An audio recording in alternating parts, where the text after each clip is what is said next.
So delighted now to be joined by Miltown senior footballer Mike Martin and sports journalist from the 42.e Maurice Brosnan to look ahead to the Galway Senior Football Championship quarter-finals. Four massive games in store this weekend. Coming to you first, Mike, is it a hard one for you to look on this weekend, I suppose, when you look at all the permutations, I suppose, knocked you out of the championship? Yeah, it's an interesting one, that. No, not really, I suppose. Look at any day you get beat by Mountbellew when you concede 3 goals in 10 minutes in the second half again, Mountbellew. Do you know what I mean? You kind of you don't deserve to be getting to a quarter final, really, don't you? Not, you know. So, but probably was disappointing the way it finished with all the score difference. Like, you know, maybe there could have been something done from maybe the county board. I suppose the game being pushed forward on the Tuesday night, and down knew exactly what they had to do to win. And I suppose by Bern had nothing to play for. Where if the game was on the same time, they had probably something to play for, like, you know. So it was just disappointing. But, you know, it was just that Mountbellew game that killed us in the finish, like, you know. Apart from that, we did well. Like, you know, we won the first 2 games, you know, well, and we drew against Carlistran, and, you know, we always find it difficult to beat Carlistran, and, you know, we had a good result again in Galway to draw with them, like, because they're an up and coming team. It was just that Mountbellew game cost us, like, you know. So it was disappointing. But look at, you know, we have a good few young lads there. You know, they'll learn from it, like, you know. How was it watching that Down game? Because, like, obviously you're thinking towards the end when Bern narrowed the gap to 11 that you might get through here by the skin of your teeth, and I suppose everyone's seen the video of James Healy coming up then to kick an outrageous free to send him through. Yeah, actually, I went up to it, Paul, would you believe? And look, they were very good, like, you know what I mean? But Bern, like, I think they only brought 19 or 20 players out to the game, like, you know what I mean? And in fairness, they had a tough week too with the bereavement they had, like, so, like, I suppose they hadn't a whole pile of interest in the game, like, where, you know, Hannah Down knew exactly what they had to do, you know. But in fairness, James Healy was a super kick, like, you know. I think he missed a 45 just before that, and he came up, like, and, you know, almost from 60 yards, and he nailed it. Like, it was a good 10 or 15 yards there, you know. So fair play to him. It was a great kick, and you know, they have a great chance now getting to the semi-final, like, you know. So fair play to them. Mike, overall with your year there, you talk about a good few young lads coming through, but, like, it was a big setback. I suppose people probably don't realise, like, you were the majority of the championship without Jack Curran and Owen Marion, and, like, they've been huge to you over the last few years. Yeah, exactly. Like, you got back. We were missing Jack and Owen for the Mountbellew game, and, you know, Jack was back for the Galway game, all right, like, you know. But, you know, they're huge players for us. Like, they're probably 2 of our best players, like 2 of our best up and coming players, like. And you know, Owen was a huge loss. You know, he hit 1-4 against Killallen, like, and, you know, he's the sort of lad, like, you know, he can just win games on his own. Like, that's the sort of player he is. Like, he's so small and so lively inside, like, and I do find it great in the playing beside him, like, because he can do all the running back and over, and I can just come on the loop and kick the ball over the bar. You know, so, like, yeah, it was awful disappointing to lose the 2 lads for the few games, like, you know, because in fairness, we had a difficult enough year because we had to change our manager at the start of the year, and after a few weeks, and, you know, we went well then. We got to a league semi-final, and we probably should have beaten Corofin in the league semi-final, and that was missing the young lads, because the young lads went to America. 4 or 5 young lads went to America, like, you know, somewhere. So I think we went up to Corofin that day, and there was 10 of us over 30, like, you know, playing, like. So, you know, when you have that and nearly beat Corofin, you know, you did well, like, you know. But yeah, it was just disappointing. The young lads been missing for that game, like, you know. So, but we can't complain. Look at when you, as I said before there a few minutes ago, when you let in 3 goals against Mountbellew in a poor Mountbellew team, you know, in 10 minutes in the second half, you know, you don't really deserve to be in a quarter-final, you know, and that's the bottom line. Looking at the quarterfinals, Maurice, to bring in here, like, Down versus Michaels, Mike Cullen, Galway, Corofin, Mountbellew, Tuam, Salthill, and Knocknacara. We set it off here, like, I think if we were to predict a draw of these 8 teams that got through at the start of the championship, it couldn't go much better than that. Yeah, I don't know. Do we know how good we have it, really, Paul? Like, you know, I look at it from a slightly different perspective. Obviously, I'm covering GA nationally, but, you know, I'm going down. I'm sent to Kerry this weekend, and to a certain extent, I get it. You know, TG Carr are going to be down there on Sunday, and you're going to have David Glisses versus Sean O'Shea, and all well and good, and people get a kick out of that.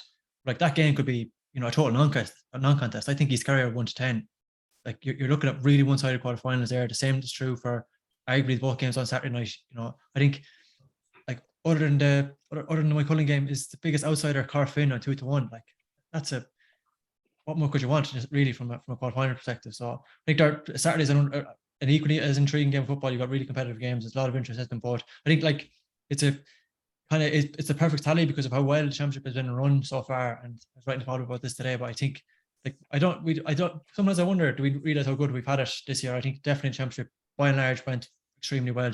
Attendances are all around course to break. I think 1 million in gate receipts, so attendances are streaming. You're all 4 games streamed this weekend.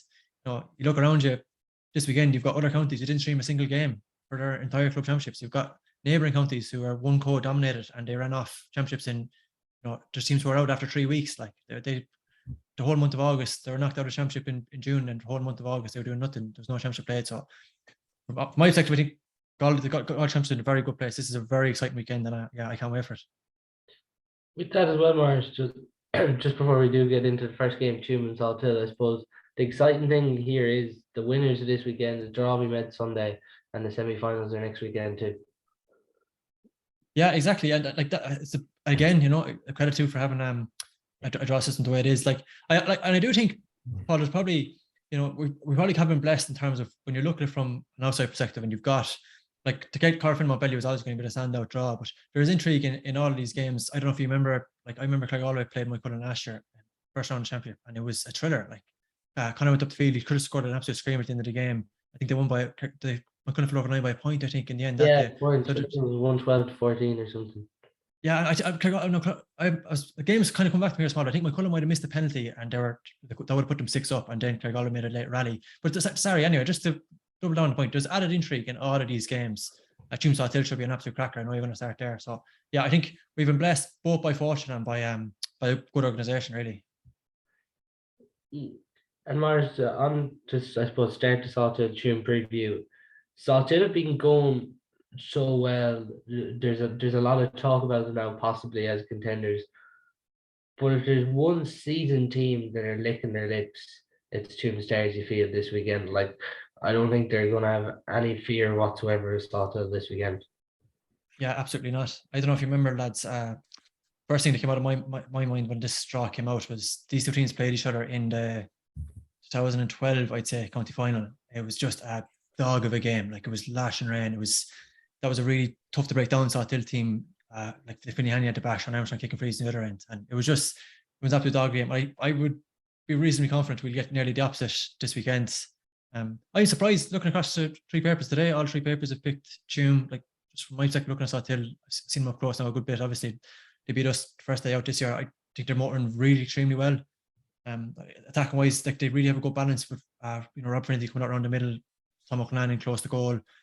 I don't get a lot right, Paul, so when I do, I'm going to take a victory lap. I said to you that day that I think John Maher's primed for a huge season. I think he's been absolutely sensational for him. Like he's powering the edge of him.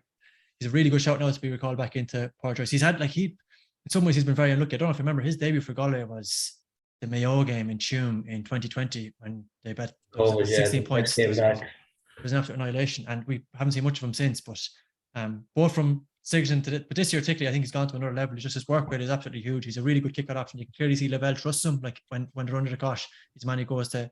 He's an absolute dog for work, which I think really helps. That as good as Conan and Finnerty and O'Flaherty are, or even Sweeney, they're all getting forward because they know they have covered their back. So I certainly wouldn't, as much as we're talking about closest games, I certainly wouldn't be writing off Salthill. I think if they can click the way they have been, I think they're a right shout. Mike, you've obviously seen a lot of Tuam down through the years. Is there an advantage somewhat though, Tuam Stars playing in Tuam Stadium this weekend, because like when the Tuam crowd do get behind them and you're just thinking of this game, like the momentum does get behind them and they're a hard team to stop. Oh, definitely, Paul. I honestly think this is the game of the weekend, being honest with you. I really do. And I think, Salthill won't like to come into Tuam to play Tuam either. Like this is just a tricky game for Salthill, where I'd still go with Salthill to beat them. I think it's going to be a really, really difficult game for Salthill. you know, Tuam and only love a crack coming down to Tuam Stadium to take on Salthill. Like, you know, I was in at the Corofin game, and you know, for the first 10 minutes, you swear Corofin were going to blow them away. But a typical Tuam team, they got a bit of confidence going and they got into the game, and they probably should have beaten Corofin by 3 or 4 points that day in the last league game, like, or the last group game.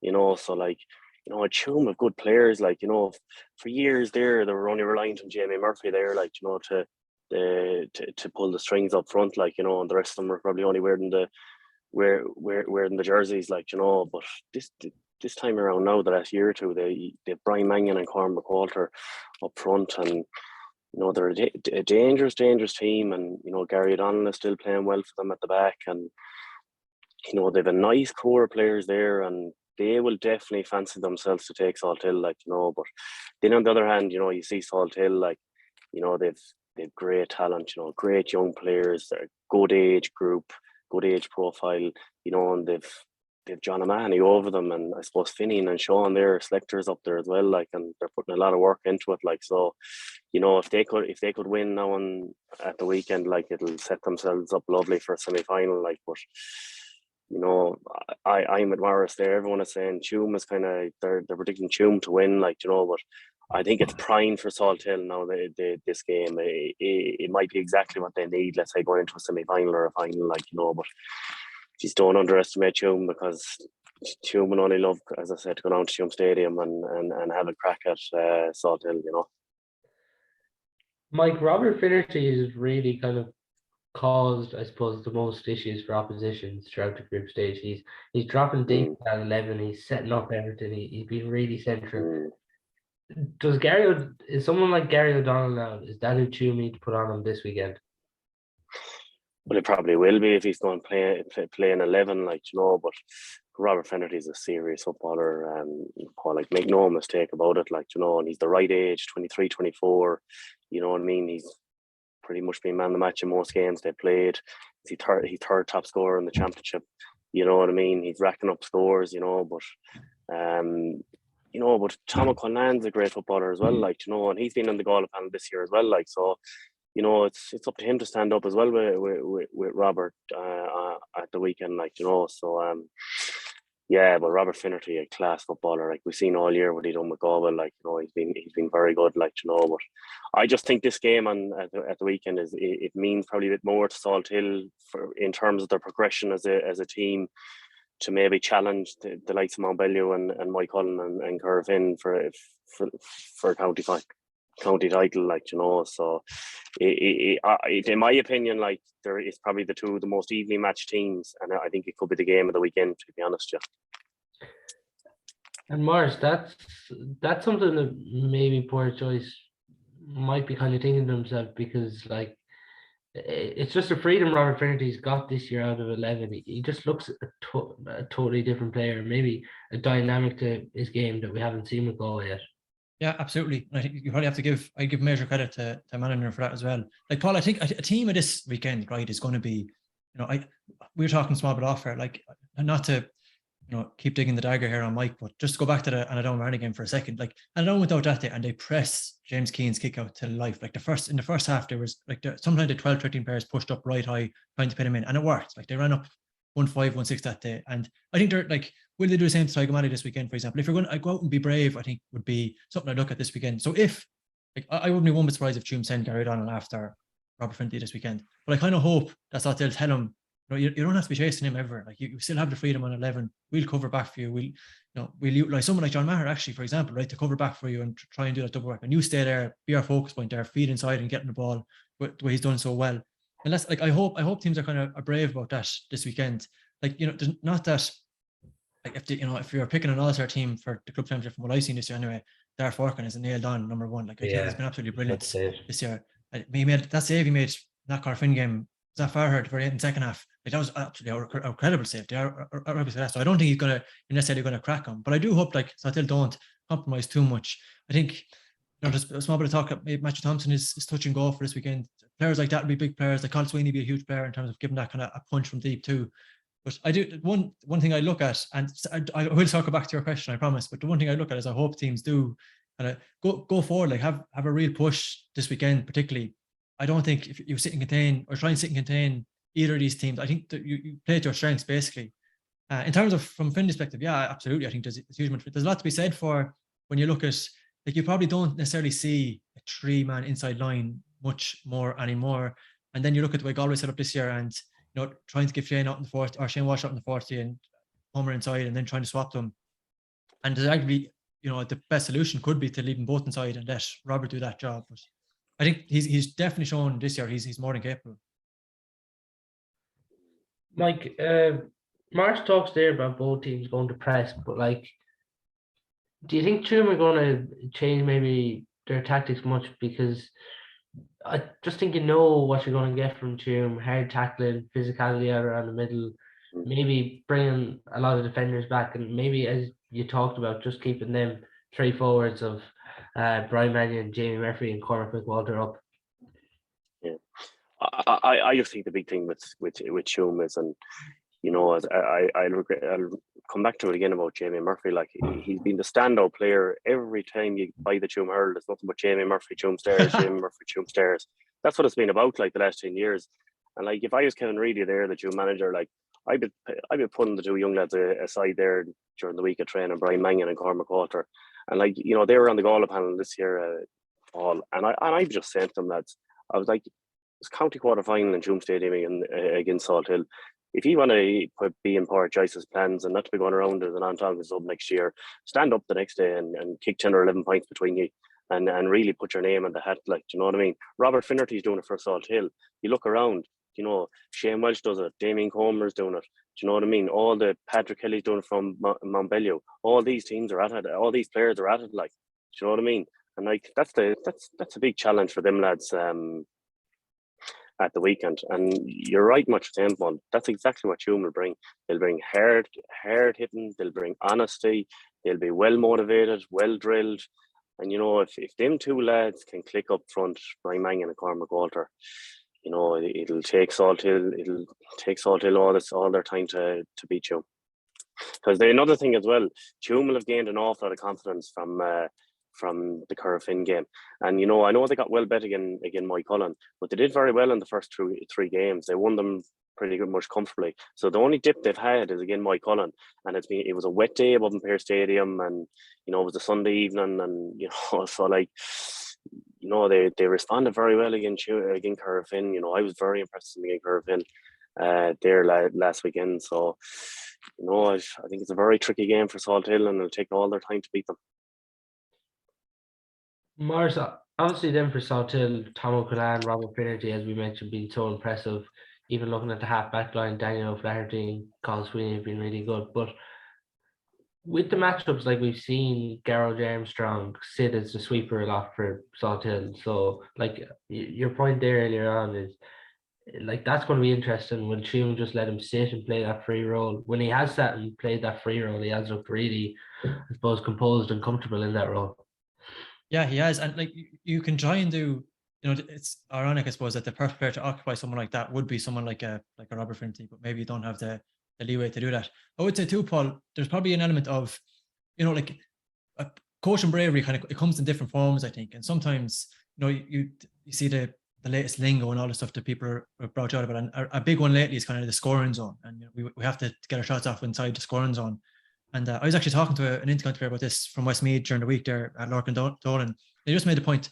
Jack Cooney said to him at the start of the year, I don't care about the scoring zone or this thing. I only care about your scoring zone. Like, what's your capacity? And I think that's a huge thing for a team like Tuam. Like, Tuam played Spittle this year.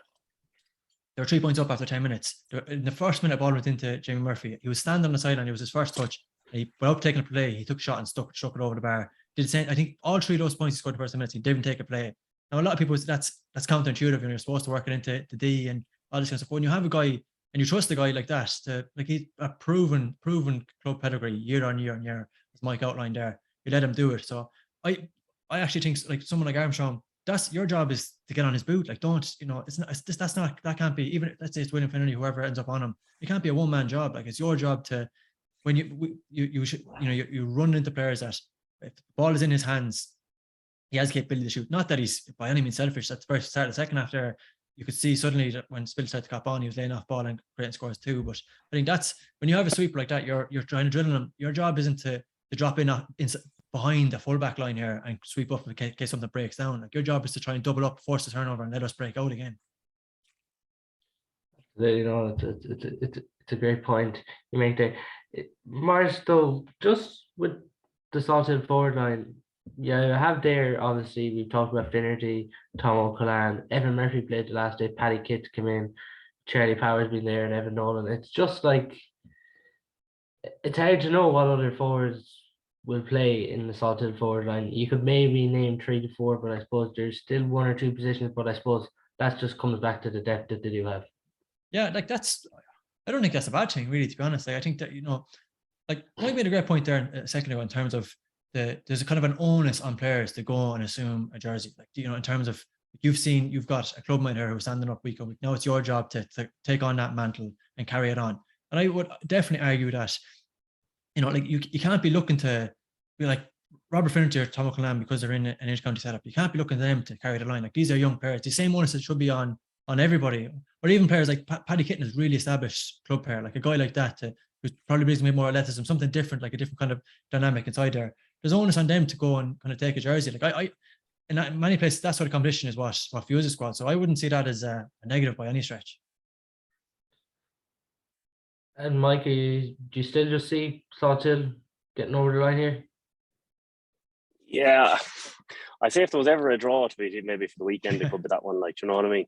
But I just think it's more important for the development of their team for Salthill to win on Saturdays, you know. So I just maybe say Salthill by maybe 2 or 3 points, maybe, but that'd be about it, like, you know. But don't rule out a draw. Do you think we could have a draw on this as well, Mars? It has to be the most likely.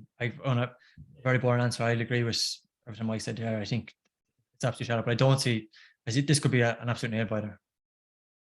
The next game up in Tuam Stadium on Saturday evening is a repeat of the county final between Corofin and Mountbellew, my law. Mike, is the absentees now of Kieran Malloy, which looks like an expected cruciate injury, Liam still gone to New Zealand, are they just 2 blows that Corofin just can't deal with here coming up against the county champions? Yeah, but it's not only that, Paul. You look at Daiberg, you look at you know, the retirements, Kieran Fitzgerald, Kieran McGrath, like, you know what I mean, and then you put in the injury obviously to Kieran Malloy, and then the big question is Gary Sice going to start? Is Ian Burke going to start? He came on the last day and he changed the game. Tuam would have probably ran away with the game only for Ian Burke came on. He hit 3 points, 2 off his left, and he hit a free at the end to level it, like, you know. So, like, another thing is Michael Lundy is gone travelling. Like, you know, there's 7 or 8 players gone from that great Corofin team, and, like, you know what I mean. The big question is with Corofin is the younger lads coming through. Are they of the same quality as them players? Like, you know what I mean. Michael Farrer is another player that he came on for a few minutes the last day. Like, you know, like, they're all players with 4 or 5 All Ireland medals. Like, you know, and 8, 10 county titles. Like, you know, and younger lads probably just starting at the same level as them players, you know. So it's a big ask for them on Sunday, like, or Saturday, to go in and beat Mountbellew. But I think you can't lose all them players and expect to, do you know what I mean, walk away without it having an impact on the team, like, you know. So it'll be very interesting, like, you know. But I still think Mountbellew are primed. They're a prime team. Their age profile is spot on, and it's a good young team. And I suppose they've taken a lot of beatings from Corofin down through the years, and I think this is going for their third win in a row over Corofin. So I think they'll be well up for it anyway, like, you know. So it'll be interesting to see what Corofin shows up, like, you know, because, like, the first 10 minutes against Tuam the last day swore they were going to blow Tuam out of the water, and then they just kind of got a bit lackadaisical, and, you know, they let Tuam back into it, and we seen what happened then, like, you know. But I just think, you know, if Kevin Johnson wants to have any chance of winning this game, like, he's got to be starting Ian Burke. He's got to. Dylan Wall didn't start. I don't think he did the last day. Like, you got to be starting all them players and put your best 15 out and see where it goes, like, you know. So it's going to be interesting to see what happens in that game, all right, yeah. Yeah, it was a point I was just about to touch on, Maurice. Like, this Mountbellew team, Bet Corofin in a semi-final in 2020, bet them in the county final last year comfortably, you could say, in 2021. And if you were thinking maybe Montbellew were coming into this one cold with, I suppose, being the form team and looking so comfortable in their group, there's no team, I'd say, Montbellew want more to knock out the championship than Corofin, especially with all the beatings they have took to them. And there were some heavy beatings there, you could say, between 2015 and 2020 that they have took, Mars. Yeah, and no one to be more familiar with that than Valdaly. And like, I think it was a 6 games in a row stretch before 2020 that Corofin had bet Mountbellew. So they're like, you can imagine what was pent up over that, and they'll not. There's absolutely no fear that there's a chance to put their foot down their throat. They'll do this weekend. I think, like, just to go back to what you're saying there about the losses from a Corofin perspective, it has repercussions right across the team. Like, you go back to the All-Ireland, the great All-Ireland winning team, and Kieran Fitzgerald was an absolute standout in that team. But you would have assumed, right, he was passing on the mantle. Like, the two players there who would have stood out most alongside him defensively was Kieran Malloy and Liam Silk. And so you rip out effectively what would have been a lot more seamless transition. The fact that both of them are also gone on top of, like, you would have anticipated Kieran walking. You wouldn't have seen that coming. That's such a cruel blow. And the consequence of that is, I look at matchups this weekend. Like, somebody like Patrick Kelly, a fun game is to watch Patrick Kelly's goals and who's the player closest to him when he scores the goals. Like, it was Curry against Annadown, I think. John Maher was running after him for that. The ball that was flicked over the top from the kick out in Salthill game. And so but having players behind the ball, that doesn't help. Like, because a guy like that with open road, he's just so athletic. He works so hard the other way that it's kind of hard to tag him, that you just need an absolute athlete to try and stick with him stride for stride. And as just so happens that one of the very few players in the country, in the county, or arguably in the country, but definitely in the county, who could do that is Kieran Malloy. So not only are you missing the guy who was heralded to take him on, but you're also missing a kind of an ideal matchup in that situation. So it just has huge repercussions in previous years, like. Exactly, yeah. And he, like, you could very easily would have foreseen someone like Kieran going on, and like, as good as Mountbellew are, their scoring lines has been heavily around McHugh and Kelly, and a guy who you would have fancied at least kind of break even in that matchup is gone. So I'd have a certain degree of sympathy. I know, like, a lot of people want to necessarily simply given their dominance and how long a stretch for Corofin, but I would have a certain degree of sympathy for Kevin Johnson, because he's just trying to cater for so many different aspects in this, both in terms of, you saw maybe a couple of players going like Lundy and Gerald, but then you add in maybe unforeseen circumstances as well, and it all kind of cascades to, like, they are up against it this weekend. Not that I'm writing them off by any stretch of imagination, but if you talk to a lot of county, definitely this week anyway, a lot of people are. The thing about Montbellew, Mike, Mars touched there on Patrick Kelly. I think it's 6'11" in the championship. Insane, just popping up out of nowhere. And like McHugh as well this year, from freeze, from play, and Owen Finnerty, like them three, like maybe you can tie down one of them, but then it's just freeing up someone else. And them three forwards have just looked like really impressive in all of Montbellew's group games. Yeah. The big thing I think with Mountbellew is this year is the Michael Daly factor. Like, and like, Michael Daly is probably being Mountbellew's best player the last 7 or 8 years, standout player. Like, and like, I still think Mountbellew are going to be favourites to win the county title. Like, and I think they will win the county title. But my only doubt is over: are they going to, at some stage over the next 3 games, and it could happen this weekend, are they going to feel the Michael Daly loss in one of these games? And that's a massive thing, in my opinion, like, because he's a huge player for Mountbellew, like, and can they go and win a county title without him? And if they can, it'll surpass last year's achievement, like, of winning it.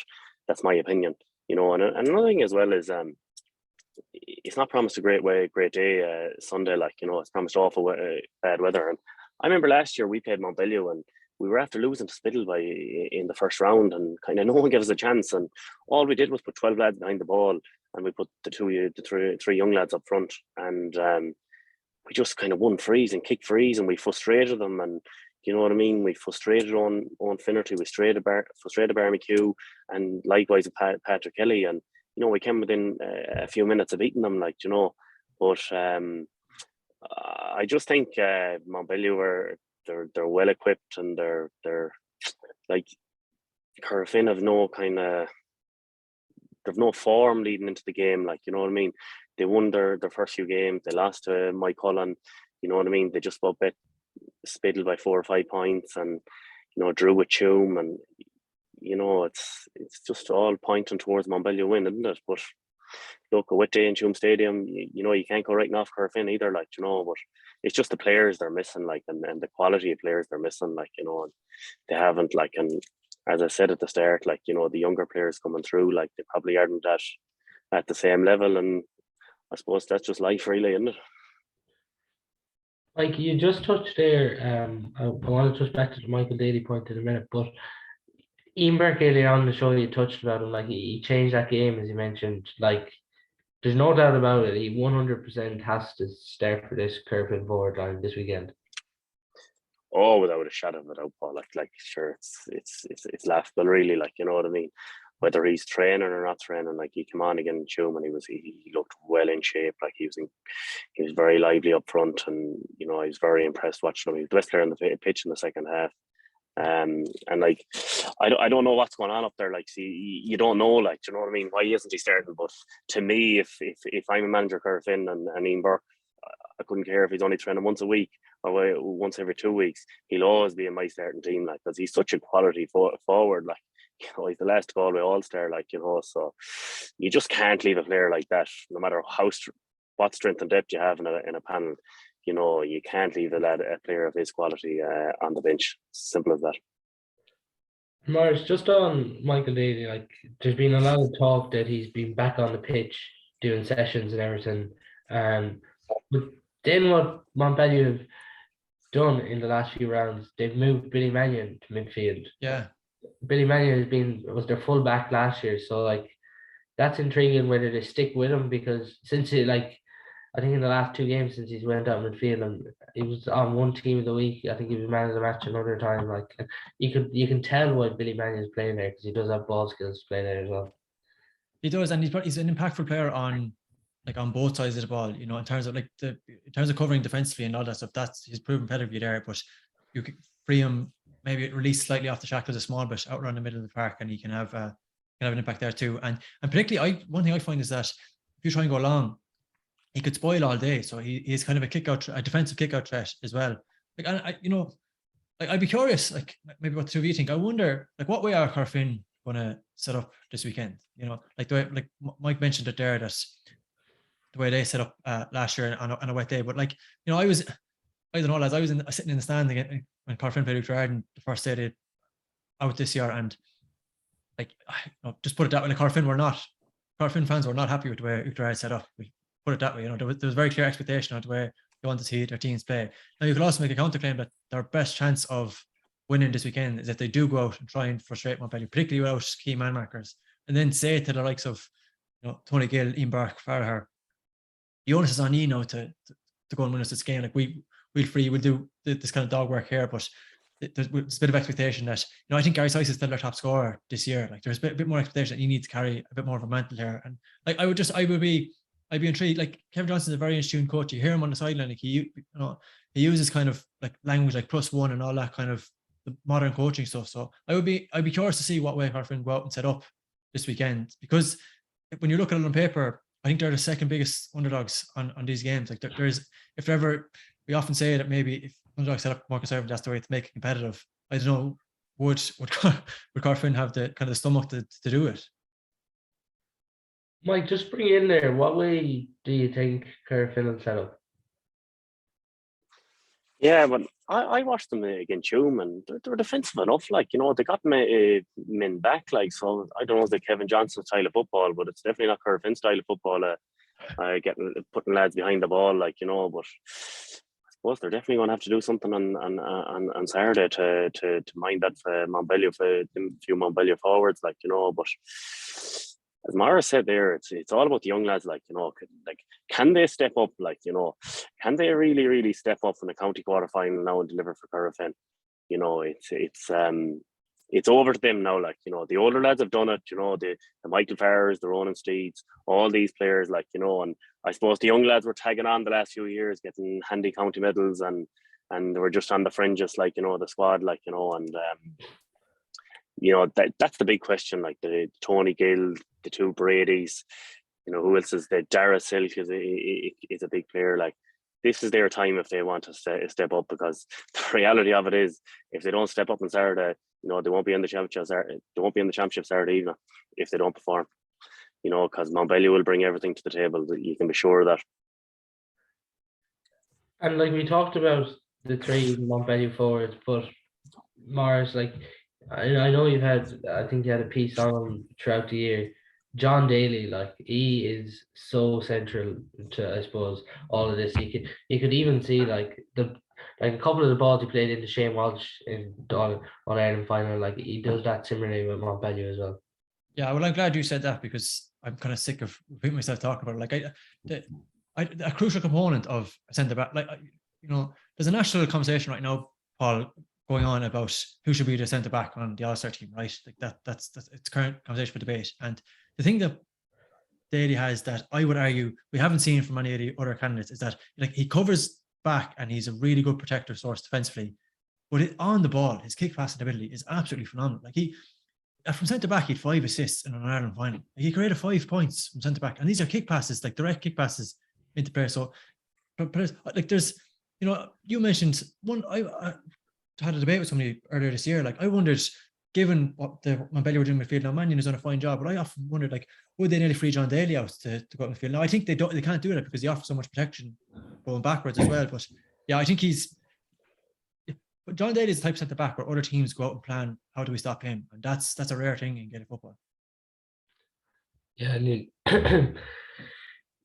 you just wonder, I suppose, Mike.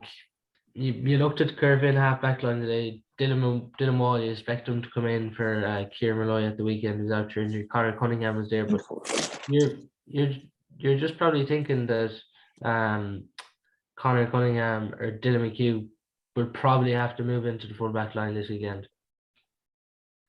Yeah, well, like, that's the strength and depth. Like, Corofin were blessed for years, Paul, with all these players, and you know, they're under a bit of pressure now, like, you know. But look, Corofin love a challenge too, and you know, Gary Sice could start the next day. You know, they won't sit down and let Mountbellew walk all over them either. Like, you know what I mean? They'll bring everything to the table. But just when you go through the list of players Corofin are missing, and Kieran Malloy, Liam Silk, like, you know, they're 2 all-star defenders, like, and all of a sudden they're gone, like, you know what I mean? How do you replace them, like, you know? So it's just going to be very interesting to see what happens on Saturday. But I just can't see.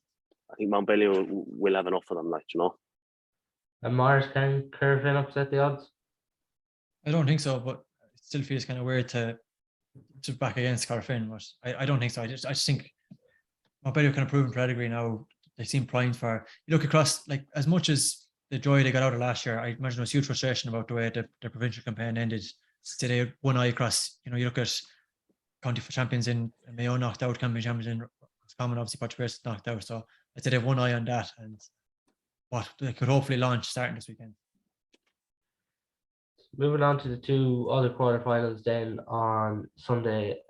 Saturday's games taking place in Tuam Stadium and streamed by GoGA. Both Sunday's games then in Pearse Stadium. First up at 2:15, Annadown versus St. Michael's. Mike, like everyone, this is a massive opportunity for both Annadown and Michael's here. Yeah, no question about it, Paul. Super opportunity for them. Like, Jesus, if you told them at the start of the year, like, you know, they had to play one another just to beat one another to get to a semi-final, like, you know, they'd be delighted. Like, and it's a great opportunity for them, like, you know. But it's probably a 50-50 game. But I was hearing during the week that Colin Gallagher is, you know, he's carrying a hamstring injury, like, so, yeah. Like, he's probably Michael's best player, like, you know. So, like, if he's going to be missing, like, you know, I seen it when we played them, like, you know, he gave Jack Ryan, you know, enough in the game, like, you know. So he'll be a huge loss to Michael's if he is out. But I just think that game's on in Pearse Stadium. I just think, you know, Michael's might have a chance, you know, if it was a tune. But then, you know, Annadown has plenty experience up front, and Frankie Burke and Damien Comer, like, so, you know, I seen the boys again Berna, Damien Comer and Frankie Burke, and, you know, it's hard to stop them when they get motor and 2 up front, like, you know. With that, it's a good point Mike makes there, Morris. Conor Gallagher, he is a real up and coming player, Galway under 20, and would be a significant blow to Michaels. Oh, like yeah, he absolutely. If ever there was a way to announce yourself to county, and like that clip nearly went viral in the country, it was the goal against Glennon.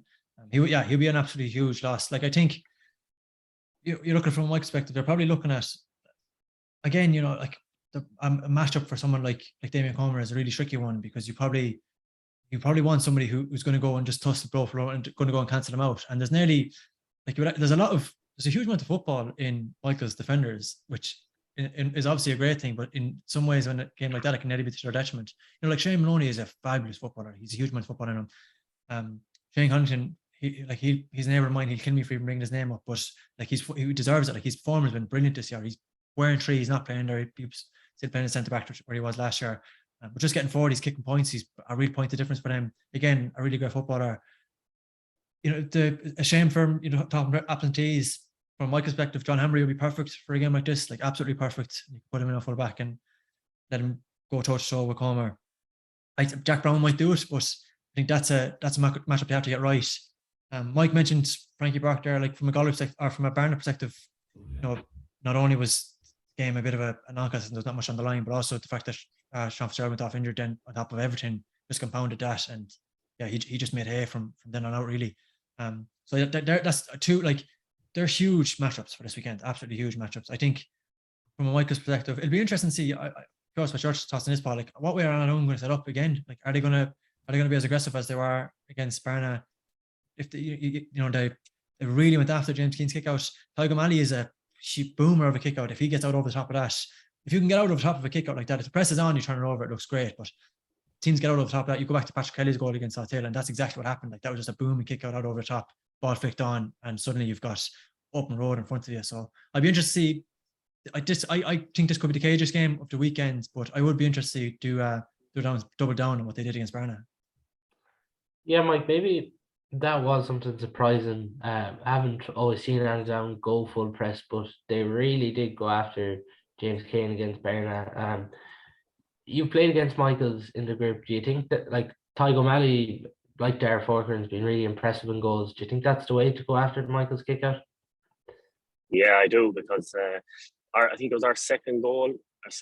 We pushed right up on the kick out, and he gave a bad kick out, and I think young Eileen Costello went straight through and gave it to Mark here, and we just turned them over basically, But yeah, I think they will, because if there is a weakness, I think in Michaels, it probably is at the back a bit, and I suppose I think they know the choice but to go after Barna, let's say that night, and I think that's exactly the way they'll play Anna down. They'll push up and they'll be trying to get a quick ball into the two forwards and the two boys inside, and go from there. So it's probably a 50-50 game. You know what I mean? It's the way I look at that game is it's a great opportunity for either side to get to a semi-final.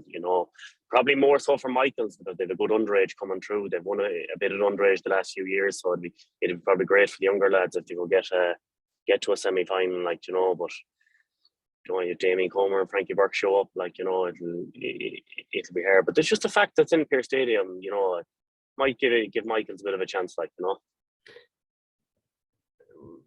Morris was talking there about man markers, Mike. You mentioned maybe that there is maybe a doubt about them defensively. You'd imagine straight away, it's going to be numbers in front of that full forward line for Michaels, because if you turn like Bernard, they kind of did leave themselves a bit exposed one-on-one with Comer and Frankie Burke, and runners then just came from deep from all angles. Yeah. No, I totally agree with you. They will put lads behind the ball and they'll try and hit them, because Michaels have good forwards. They've very good forwards up front, and but it's just one of them games. I just don't know how it's going to go, to be honest. It could be an open game football. You don't know, but they probably can't. They're going to have to put lads back in front of the full back line for Damien Comer and see what happens. But yeah, I just don't know how that one's going to go. You've got no draws. Maybe that would be another draw, but but it's just it's some opportunity. We probably should be there ourselves playing on it down, but I don't know. That's football. Dave Canaan, Morris, do you think he could be moved back in to the full back line? I don't know. I was thinking about this during the week. Like, there's definitely scope for it. Like, you would, in an ideal sense, Paul, you would probably have road tested some of this stuff prior to this. At least had some sort of inclination that this was something that you were going to do.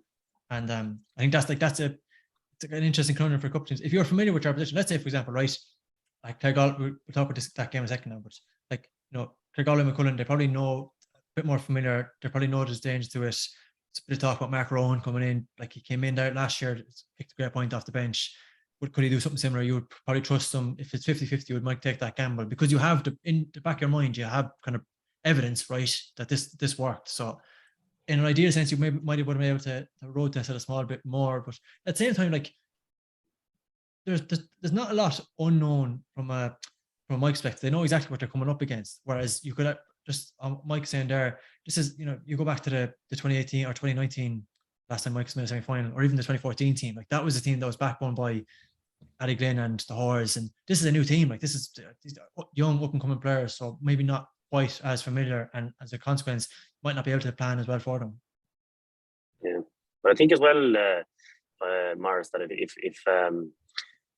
him and Brannigan is back from America, like, he'll probably start, like, so he's a huge player for them, Massive, yeah. And Eddie Hoare is there as well, like, you know what I mean, and he's still playing good football all the time, like, so Michael won't be bad either, like, you know what I mean, although probably Annadown will probably think, they'll fancy themselves to win this game, like, Alan Flynn is up managing them, like, as well, and he'll have them well drilled, like, but I think this could be a huge opportunity for Michaels now for the younger lads to get to a semi-final, and it'll be great progress for them as a club, like, if they could ever get into a semi-final.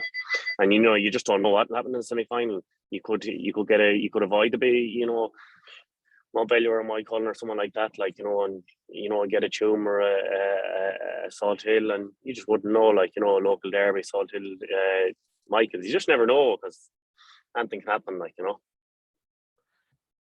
With that though, Morris, when you, I suppose, talk about the young Michaels players, I suppose, is that where there's more pressure on Annadown? Because you look there, like, there is a few young players coming through. Dar Hegarty's obviously there, the two Kilcommonses, but like, there's been a lot of players there. They've got close. They look probably most look back with the most regret 2017, the last time they got to Corofin, and when they know there's a massive opportunity, because in the last few years, I suppose if you look at it, in 2020 and 21, the two teams that were in Annadown's group got to the county finals. Yeah, I don't know, Paul. I think there's probably pressure on Michaels too. Like, a lot of these players, so like you kind of have a cohort of lads who come up from this minor group, and a lot of those lads from the 2014 you got to an Ireland or to county final, and a lot of those guys kind of went into coaching and they shepherded through. But there's lads who are kind of like, know how rare that opportunity is, or an opportunity like this is. Like, I mentioned Shane Compton, his brother Damien. He's kicked 3 points this year. He was part of that squad. Like, he knows exactly that these opportunities don't come around every so often. And I'm sure that he would leave the rest of that dressing room, and absolutely no doubt about that. So I would say, I wouldn't necessarily describe this as a free hit by any stretch of imagination for Mike. It's like, there's a huge opportunity to get to a county final for both teams. And that's arguably why, this game is the most exciting, and it's so hard to call it too. Morris, if you had to call it, I'll give you the first vote. I will say, I don't know, I have a funny feeling about Michaels. Like, I just think that they get a lot of shit. I think Tygo Malley is a really good organizer. He's very vocal. I don't know, I'd be very interested if Annadown come out and press up. Like, there's a couple of unknowns right in this game. If Annadown come out and do what they did against Barron, I think that would be very interesting to see. Ian Brannigan, like, is just a proven player from Michaels anytime he plays. If we see him emerge this weekend, I think that'd be a massive plus. From a Michaels perspective, there's a good chance you see him line up midfield maybe. So yeah, like, there's a couple of unknowns, but I have a sneaky suspicion that Michaels get over the line, but just like a point or two. And Mike? Yeah, I don't know. I think, look, if you told Annadown a few weeks ago they were nearly out of the championship, and then they got the opportunity to beat Barna, and they did that, and they probably, there's a bit of a buzz up there now, like, the last week or two of training. So, like, I'd like to see Michaels win. to be honest, yeah, but I just think Annadown could win it by a point or two. But I suppose my head says Annadown, but my heart says Michaels. I'd like Michaels to win, to be honest, yeah. I have a few friends up there, Michaels, Eddie Orr, and that I'd be friendly with him. So he'd like a crack at the semi-final again. I'd be talking to him on and off. So I'll have to go with Michaels. I'm hoping you're both wrong. The other quarter-final, Mike Cullen and Clare Galway. Maurice, like you referenced that game at the start of the show, in the group game where it was so tight. It just feels like it's a massive opportunity for Clare Galway. They haven't got to the quarterfinals since 19, and you're thinking if they want to make it to the next level, they have to take a scalp along the way. Like nobody's really talking about them, so like it's a free hit for them really, because there's like everyone. I don't think anyone's really expecting a Clare Galway victory over Mike Cullen this weekend. Yeah, I agree with you on that one. If there is one team you could describe this weekend as being a free hit for, it's Clare Galway. Like as a club, it's a powder keg. Like I kind of have argued a couple of times. I think I might have even said this to you last time, that I think Clare Galway is a sleeping giant. Like they just have, in terms of under success, in terms of population, in terms of numbers, in terms of coaching, they have it all just primed. There's all they need now is to kick on. Like eventually for that to trickle down to, or trickle up, I suppose, to senior. They probably stumbled in some ways through the championship, but maybe they're stumbling towards the right formula. Like, you know, moving O'Connor from goals out into full forward. Danny Cummins came back from Australia, was coming off the bench. Then he started that day against Glennon. I remember, like, you know, there was a bit of excitement at the time. I probably maybe was guilty of it too, of kind of expecting, you know, suddenly you're going to have this all action full forward line of Barty, Granger and Danny Cummins, but just teams don't set up that way anymore. Like you just don't get traditional 3-man inside. Inevitably one player ends up drifting out, and that day was Danny Cummins. And we did it well, don't get me wrong, but probably wasn't quite what I anticipated. I think Barty gives them a real physical edge inside, and like that's something they're just going to have to, like, I kind of double down on that. I think, like, you know, really, I would not be surprised if you see a couple of times during this game that Clare just throw the ball in on top of, is Sean Kelly going to go inside and pick him up? That'd be an intriguing battle in itself. So like, yeah, like I do think it's in some ways it's a free hit for Clare Galway, but they'll know, like they'll take huge confidence from that game last year. Huge confidence. There's a lot of, maybe it's soft talk, but there's talk this week, right, that Mark Rowan might emerge this weekend too. He proved it against Michael and last year, so they'll get confidence out of that too. So like there's no reason for them not to go and have a right crack. And Mike, what was your own view after, I suppose, playing Clare Galway in the last round? Yeah, Clare Galway are all right. I thought they were off defensively enough. They put a lot of lads behind the ball and just left Danny Cummins and Nathan Granger up front, and with Conor Flaherty, and that's the way they set up. Awful defensive, and you know, there's this big thing that Clare Galway are progressing, and they're this sleeping giant, as Maurice said. But I think you got to realise as well, like, you know, Clare Galway lose a lot of players to Hurling, to Turlockmore and Cardinmore, and that's a big thing, like, you know. So like, I just don't see anything on Sunday but a Mike Cullen win. Like, being honest, you know, Mike Cullen are a good team. You know, they've beaten Corofin, they've clipped Tuam. You know, they're up there and they're having all their games at Pearse Stadium, and you know, I just think they'll have too much for Clare Galway, I think. Maurice, the one, I suppose, matchup really that's key for Clare Galway here, if they're to cause an upset, like Peter Puck around the middle is, like, he's just been sensational so far for them. He's been phenomenal, Paul. Yeah, absolutely phenomenal. That, like, reference that Clanning game that day, like, he's just like, you know, you go back to that Corofin game. Corofin took an early lead that day, and you're looking for somebody from Michael to kind of grab this game and not let it slip away from them.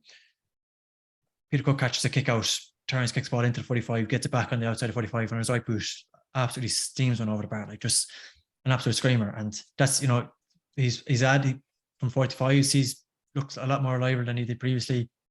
He's got a good scoring element. He's very well complemented there by Clark in terms of he's got you know, like my father would often say, you know, perfect midfield is, you know, one of granite and one of gold, and he has his granite there. Like, he has a guy who's going to put himself about and be that kind of sitting holding which allows Peter to go and express himself the way he does. So he also they have a huge punch, like they've huge athletic. The two Kellys really this year. Owen Kelly particularly like looks just a freak athlete. Like these guys bring him huge go forward momentum. David Wynn is getting forward and kicking points. So they have the threats all over the field. Like that's why he seems to start worrying about there's a Canadian side. So they look absolutely primed. Like I think they're as well primed as ever to try and get back to a county final. But at the same time too, Peter is fairly integral to that, right? Another player, Mars, Owen Gallagher, he has missed a few games through injury. Will be interesting to see will he play a part now this weekend. Yeah, there's probably I don't think Mike Cullen would think this way at all. I think they would have take this. There would be no element of complacency, but there probably is a bit of leeway, all right, for Don Canellan in terms of you wouldn't. I don't know. Would you risk if Mark Rohan is anyway close to fit? I think you'll see him come on this weekend. I think that there's a good chance that'll happen, even if it's a small bit of a gamble, because that's what Clare Galway need. I don't necessarily. It could be wrong, but I don't necessarily foresee Mike Cullen taking the same risks. And I suppose for Mike Cullen, it's 5 from 5, Mike, and I suppose the way a lot of people are saying it, they see a Mike Cullen Mountbellew county final. Do you think if these two sides come out of it this weekend, avoid each other, that we're likely to see that county final? Everyone is saying it like it'll be Mountbellew Mike Cullen final, but like I just think if Salthill can come through Saturday against Tuam, and if they come up against Mike Cullen, I think Salthill over the years when they get to semi-final and finals, they're lethal. Like they normally win them. Like so I don't think just it's a foregone conclusion there's going to be Mountbellew Mike Cullen final. Geez, we might be saying that to people in Corofin this week, but definitely Salthill. I think they're the real team. I watched them against Mountbellew and they were awful impressive. I think if this game on Saturday, because Tuam will bring everything to them. If they can overcome that, I think they'll be a fair hit now in a semi-final, whoever they come up again. But Mike Cullen's been plain sailing so far for them. So see what we think about Mike Cullen, like they've a lot of lads in with the county as well, and a lot of training done, and they've played a good few tough games. Corofin, Tuam, they haven't had many easy games, like sort of way, and they've won them. Like so, I think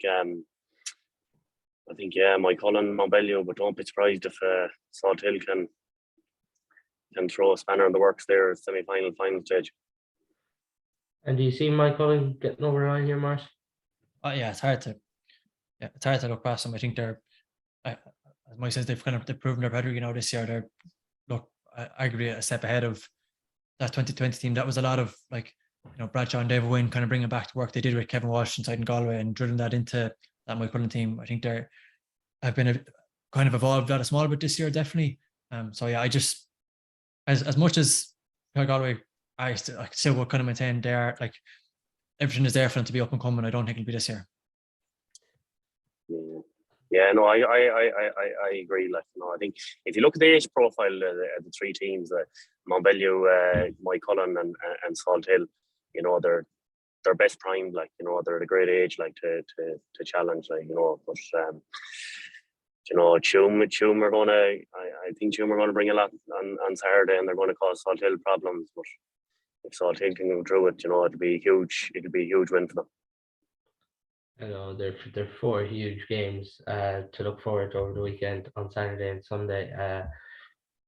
That's all on our show today. Maurice and Mike, thanks a million for your time.